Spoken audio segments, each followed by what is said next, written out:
નમસ્કાર દર્શક મિત્રો, હું છું Mayajan news channel reporter Jayesh Chauhan સુરેન્દ્રનગરથી બોલી રહ્યો છું. જ્યારે સુરેન્દ્રનગર જિલ્લાના જ્યારે સાયલા તાલુકાના જે ગામો 77 ગામો જેટલા આવેલા છે, જ્યારે સાયલા ગામની અંદર વસ્તી મોટા પ્રમાણમાં રહે છે, 18 વર્ગની સમાજની વસ્તી રહે છે, જ્યારે સામાન્ય માણસ પણ રહે છે અને ખેડૂત પણ રહે છે. જ્યારે સાયલા તાલુકો માત્ર ખેતી આધારિત તાલુકો છે અને જગતનો તાત ખેતી પણ ત્યાં કરી રહ્યો છે. પરંતુ સાયલા તાલુકાના 77 ગામ છે. જ્યારે પીજીવીસીએલની કચેરી સાયલામાં આવેલી છે અને દર 2 મહિને પીજીવીસીએલ જે ગ્રાહકો છે, જે મકાન ચાલક છે, ખેડૂત છે, જેને દર 2 મહિને જે વીજ વપરાશના બિલ જે મળવા જોઈએ તે છેલ્લા ઘણા જ વર્ષોથી બિલ મળતા નથી અને છેલ્લા 3 વર્ષથી મળતા નથી. અને જ્યારે એક વર્ષે જ્યારે ઘર માલિક હોય કે ખેડૂત હોય તેને લાઇટ બિલ, વીજ બિલ વપરાશનું આપવામાં આવે છે.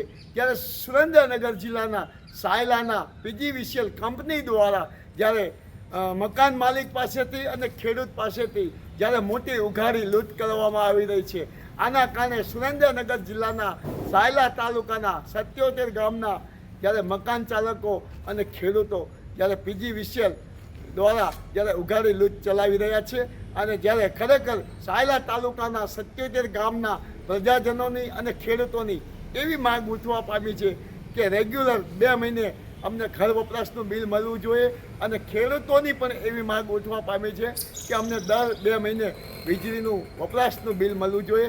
તેમ છતાં જ્યારે સુરેન્દ્રનગર જિલ્લાનું સાયલાની પીજીવીસીએલનું નિંભર નકતું જ્યારે લંગડું લૂળું બેરું તંત્ર સાંભળતું નથી અને રેગ્યુલર બિલ આપવાના બદલે જ્યારે ઓફિસમાં બેસીને એક વર્ષના બિલ 1 વર્ષે આપવામાં આવે છે. ખરેખર આ તો પીજીવીસીએલ માટે, વીજ કંપની માટે બહુ શર્મજનક બાબત કહેવાય.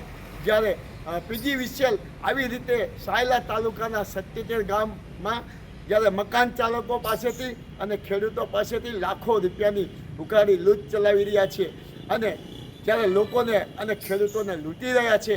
આ માયાજાર ન્યૂઝ ચેનલ જયેશ ચૌહાણ.